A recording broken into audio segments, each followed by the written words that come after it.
इस चैनल पे आप सबका स्वागत है। अरे अरे कहाँ घुसे आ रहे हो? ये हमारा घर है, कोई धर्मशाला नहीं कि अरे गैरे नत्थु खैरे को मैं जगह दे दूं। बेटा, मैं बहुत दिनों से भूखा हूँ, मुझे कुछ खाने को दे दो। घर में जो कुछ भी रात का बचा हो मैं वो भी खाकर अपना पेट भर लूंगा। भूखे को भोजन कराने से तुम्हें बहुत पुण्य मिलेगा। अरे साधु, तुम फिर से आ गए। सरपंच ने तो तुम्हें 6 महीना पहले ही गांव से निकाल दिया था। तुम्हारा अशुभ साया मैं अपने घर पे कभी पड़ने नहीं देना चाहता हूँ। चल भाग यहाँ से, मैं तुम्हारी सूरत से भी नफरत करता हूँ।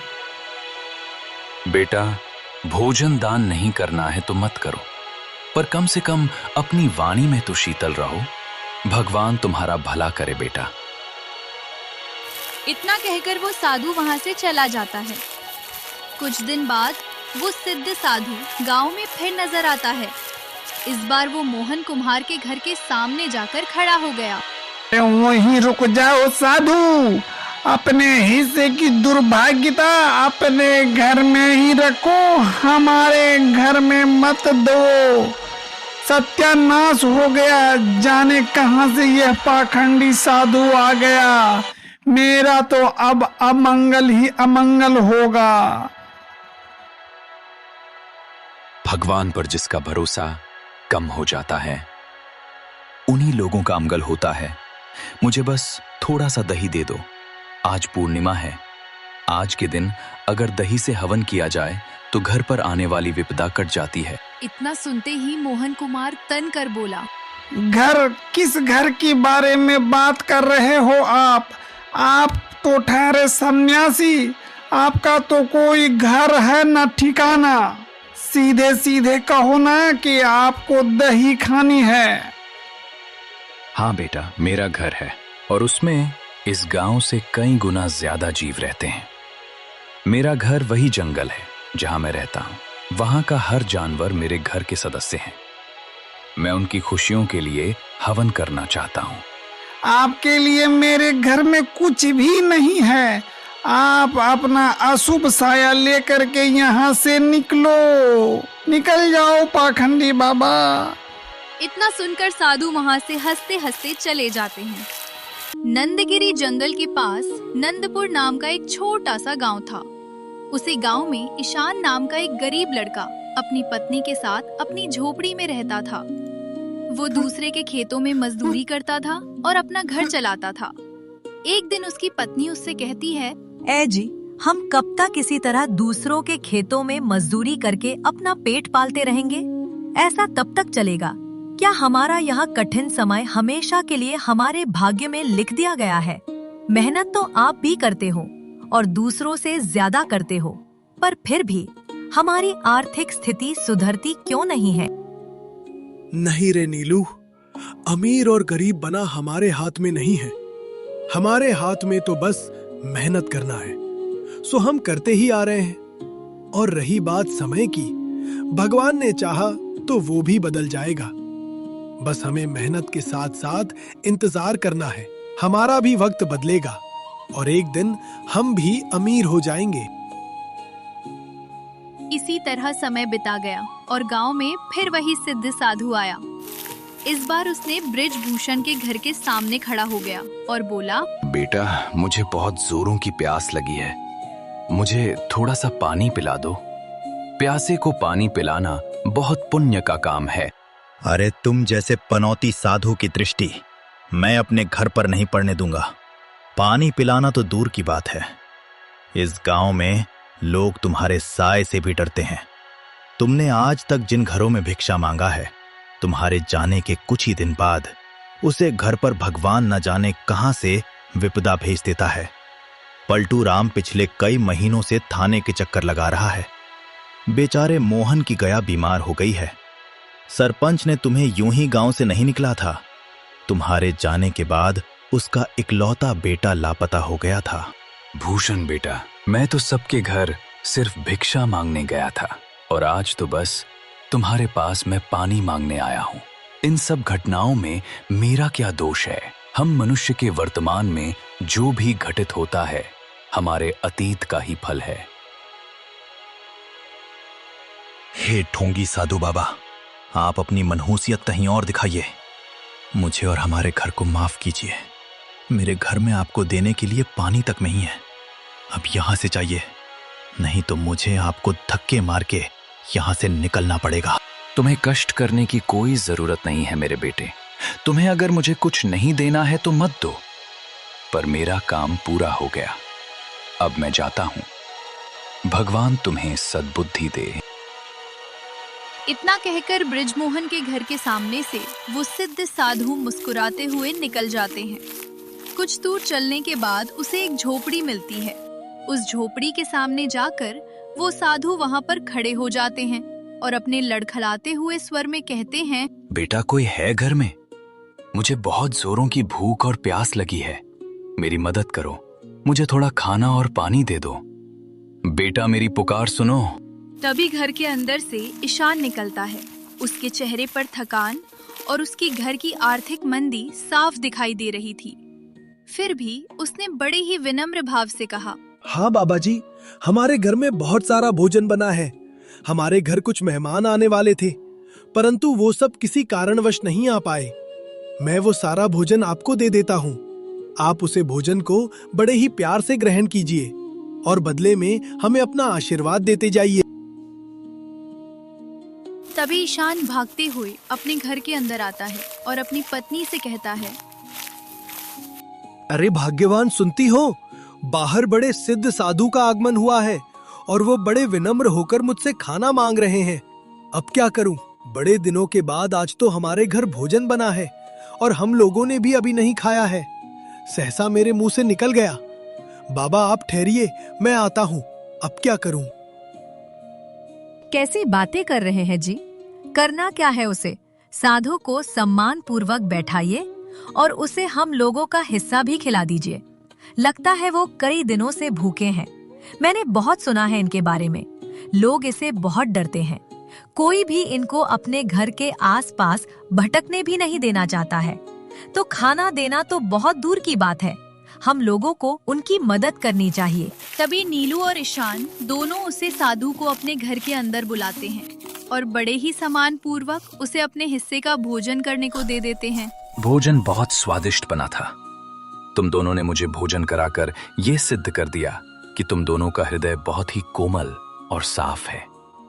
इस घर में दूसरों के प्रति दया और प्रेम अभी भी है। मैं तुम दोनों से बहुत ही प्रसन्न हूँ। पर बाबा, गांव वाले तो आपसे बहुत भयभीत रहते हैं। वो आपके लिए अनुचित शब्दों का प्रयोग करते हैं, जो कि मुझे बहुत ही खराब लगता है। पर फिर भी आप मुस्कुराते हुए वहाँ से चले जाते हैं, ऐसा क्यों? पुत्री, मैं जंगल में रहता हूँ और सारे जंगल के जानवर मेरे परिवार की तरह हैं। जब हिंसक पशु अपने आहार के लिए दूसरे पशु को कष्ट पहुंचते हैं, तो वो घायल अवस्था में मेरे पास आते हैं और मैं उन जानवरों को अपनी दिव्य शक्तियों की मदद से उन्हें ठीक कर देता हूं। पर मैं एक इंसान भी हूं और इन इंसानों के लिए भी मेरा कुछ कर्तव्य बनता है। इस कर्तव्य को निभाने में इस गांव में आता हूं। मैं जिन जिन लोगों के पास गया, उनको मैं संकेत के माध्यम से उन पर आने वाले विपदा समस्या को कह देता हूं, पर वे लोग मेरे इशारे को नहीं समझते हैं और मुझे ही दोषी ठहरा देते हैं। बाबा, गांव के बाहर शोर हो रहा है। लगता है किसी के खरियान पर आग लग चुकी है। अरे शायद ये खरियान बृजभूषण का है। हाँ, मैंने उसे पहले ही चेतावनी दी थी। मैंने उसके घर जाकर पानी मांगा था। तो बाबा, हमारे घर पर भी विपदा आने वाली है क्या? आप हमें आगाह करने आए हैं? कृपया करके हमें खुल के बताएं बाबा। हम पहले से ही बहुत परेशानी में जी रहे हैं। हमारी हालत बेहद ही खराब रहती है। कई दिन ऐसे भी होते हैं जब हमें खाने को भी नहीं मिलता है। इससे ज्यादा बुरा हम लोगों के साथ और क्या ही हो सकता है? नहीं बेटी, मैं तुम्हें आगाह करने नहीं आया हूँ। मैं तो भूखा था। तुमने मुझे भोजन कराया है, अपना महत्वपूर्ण मेहनत और समय मुझे दिया है। भगवान तुम्हारा भला करेगा। मैं तो बस एक माध्यम बनता हूं। मैं तुम्हारी सेवा से अति प्रसन्न हूं और बदले में मैं तुम्हें ये थैला देना चाहता हूं। तुम इस थैली को अपने पास रख लो, बुरे समय में ये तुम्हारी मदद करेगा। जिसकी नियत जैसी प्रभु मूरत उसने देखी वैसी। इतना कहकर साधु महात्मा वहां से चले जाते हैं, लेकिन उनकी कही हुई एक एक बात इस घर का भविष्य बदलने वाला था। ईशान और नीलू दोनों नम आंखों से उस साधु को विदाई देते हुए दरवाजे पर खड़े हो जाते हैं। कुछ देर बाद नीलू और ईशान बचा हुआ खाना खाकर सो जाते हैं। ए जी, इतनी सुबह सुबह कहाँ जा रहे हो? जरा ठहरो ना, मैं तुम्हारे लिए कुछ नाश्ता बना देती हूँ, उसे खाकर चले जाना। नहीं नहीं, मुझे चौधरी ने फौरन बुलवाया है। पता नहीं क्या हुआ। मैंने तो कल अपना काम बहुत ही ईमानदारी और अपनी पूरी लगन से किया था। फिर पता नहीं इतना सवेरे चौधरी साहब ने क्यों बुलाया है। शायद गांव के अन्य मजदूरों ने मेरे खिलाफ चौधरी जी की कान भारी होगी। पता करना होगा कौन है वह कमबख्त जिससे मेरी खुशियां अच्छी नहीं जा रही है। इतना कहकर ईशान अपनी पत्नी नीलू से विदा लेता है और जल्दी जल्दी चौधरी जी के पास जाने को चल पड़ता है। रास्ते में उसे कुछ अजीब लगा, मानो गांव का हर एक लोग उसे घुर्रे जा रहे हैं, जैसे उसने कोई बहुत बड़ा अपराध कर दिया हो। असमंजस में ही सही, पर तेजी से चौधरी के घर की ओर चला रहा। थोड़ी देर बाद वो हवेली पहुंचा, जहां चौधरी उसका पहले से इंतजार कर रहा था। आइए आइए ईशान बाबू, मुझे आपका ही इंतजार था। आने में कहीं परेशानी तो नहीं हुई? अगर आप थक गए हो तो आपके लिए शिकंजी का जूस मंगवा दूं? चौधरी साहब, मुझसे कोई भूल हुई है क्या जो आप मुझसे ऐसी बातें कर रहे हैं? मैं तो आपका सेवक हूँ, आपके खेतों में काम करता हूँ। आप मुझसे इतनी विनम्रता से बात न करें, मेरा दिल बैठ जा रहा है। तो तुमसे मैं कैसे बात करूं बददिमाग इंसान? बेवकूफी की भी हद होती है। तुमने तो पूरे गांव का अपमान किया है। जिस साधु को पूरे पंचायत ने गांव से निकालने का आदेश दिया हो, जिसके साये से इस गांव का बच्चा से लेके बूढ़े तक को डर लगता है, तुमने उस साधु को अपने घर बुला के भोजन कराया। तुम्हारी इतनी हिम्मत कि तुम पंचायत के खिलाफ जाओ। बाबूजी, साधु कई दिन से भूखा लग रहा था। अगर मैं उसे भोजन नहीं देता तो उसकी जान ही निकल जाती। मुझे उसकी इस हालात पर दया आ गया, और भूखे को भोजन करना तो कोई अपराध नहीं है। पर इस गांव वालों को तुम पर दया नहीं आ रही है। उस साधु के वजह से न जाने कितने घरों पर विपदा पड़ी है। अब तुमने उसकी मदद की है तो तुम भी गांव वालों के लिए अशुभ हो गए हो। आज से पंचायत का ये फैसला है कि तुम्हें कोई काम नहीं दिया जाएगा। तुम्हारे घर आना जाना या तुमसे कोई लेन देन भी नहीं करेगा। इतना सुनते ही ईशान के पैरों तले जमीन खिसक गई। उसने बहुत रोया, पर चौधरी ने उसकी एक ना सुनी। उदास होकर वो अपने घर की ओर चल पड़ा। थोड़ी ही देर में वो अपने घर पहुंचा। अपने पति को उदास बैठा देख नीलू को अजीब लगा। उसने पूछा, क्या हुआ है जी? आप इतने उदास और दुखी क्यों लग रहे हैं? अभी जब घर से निकल रहे थे तब तो आप ठीक थे। चौधरी की हवेली पर क्या हुआ, मुझे खुलकर बताइए। अरे नीलू, क्या बताऊं? चौधरी ने हमें काम से निकाल दिया है, और पंचायत ने भी यह फैसला दिया है कि हमें इस गांव में कोई अपने पास काम पर नहीं रखेगा, और ना ही कोई हमसे लेन देन या हमारे घर आना जाना करेगा। हम लोगों से कोई रिश्ता नहीं रखना चाहता है। ए जी, कहीं ये बुरे समय के लिए वो सिद्ध साधु तो जिम्मेदार नहीं है? उनका अचानक से हमारे घर आना और अगली ही दिन हमारा बुरा वक्त शुरू हो गया, ऐसा कैसे हो सकता है? मुझे तो इस साधु पर शक हो रहा है। कहीं लोग इनके बारे में सही तो नहीं कह रहे हैं, और हमने लोगों की बातों को नजरअंदाज कर दिया। अरे नहीं नहीं नीलू, ऐसी बात नहीं है। साधु महात्मा कभी किसी का अहित नहीं कर सकते हैं। वह हमारे पास हमारे भलाई के लिए ही आए होंगे। तुम्हें याद है उन्होंने हमें कुछ दिया था क्या? तुम वो थैला ला सकती हो? हमें उस थैली को खोलकर देखना चाहिए। हाँ हाँ, मैं अभी तुरंत वो थैला को लेकर आता हूँ। मैंने बहुत सहेज के उसे रखा है, मैं अभी लाती हूँ।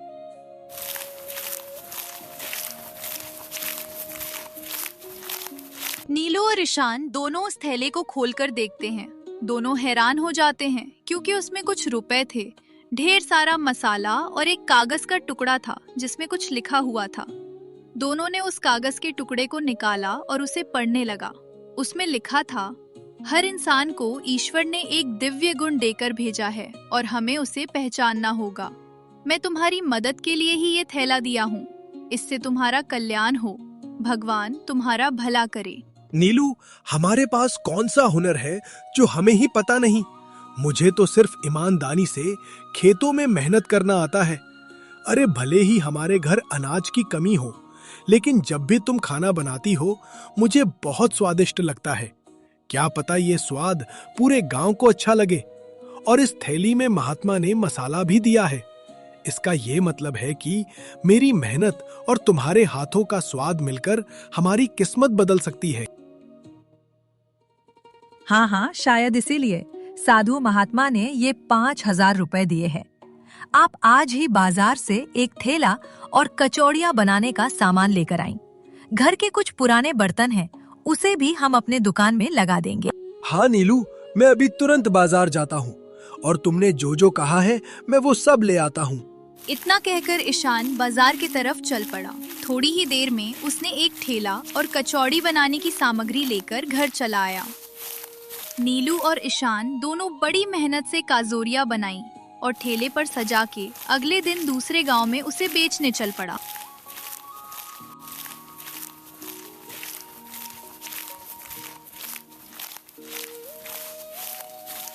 अरे भैया, मुझे लगता है तुम इस गांव में नए आए हो। हाँ बाबूजी, मैं पास के गांव से आया हूँ और यहाँ पर कचौड़ियाँ बेचना शुरू किया है। क्या मैं आपके लिए एक प्लेट कचौड़ी लगाऊं मात्र 20 रुपए में? हाँ हाँ, लगा दो। मैं भी तो देखूं मात्र 20 रुपए में तुम्हारे कचौड़ियाँ का क्या स्वाद है। इतना सुनकर ईशान ने उसे एक प्लेट कचौड़ियाँ दी। उसने बड़े प्यार से खाया और उसे बहुत पसंद आया। उसने अपने घर के लिए 5 प्लेट कचौड़ियाँ भी ऑर्डर की। देखते ही देखे उसे गांव में ये बात फैल गई कि ईशान की कचौड़ियाँ लाजवाब है। उसकी स्वाद का कोई तोड़ नहीं और अब तो उसकी कचौड़ियाँ खाने के लिए लंबी लंबी लाइन लगने लगी। कई दिन ऐसा ही चला रहा। एक दिन नीलू ने ईशान से कहा, सुनते हो जी, मुझे लगता है ये सब उसे सिद्ध साधु महात्मा का ही आशीर्वाद है जो हमारा कचौड़ियों का बिजनेस इतना अच्छा फल फूल रहा है। न जाने उनके दिए हुए मसाले में कौन सा जादू है कि लोग हमारी कचौड़ियों के दीवाने हैं। अब तो हमें पैसे की कोई कमी नहीं है। क्यों ना हम अपना दुकान इस गांव में और अन्य गांव में खोलें। इससे हमारा बिजनेस भी बढ़ेगा और हमारी आमदनी भी बढ़ जाएगी। हाँ हाँ, मैं आज ही जाकर चौधरी साहब को उसे साधु महात्मा की महानता के बारे में बताता हूँ और साथ ही साथ इस गांव में अपना दुकान खोलने की इजाजत ले लूंगा।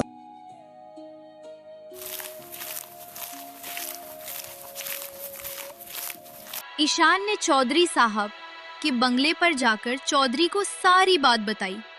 उसे बहुत बुरा लगा कि जिसे वो गांव का दुश्मन समझ रहा था, वो इस गांव का सबसे बड़ा हितैषी निकला।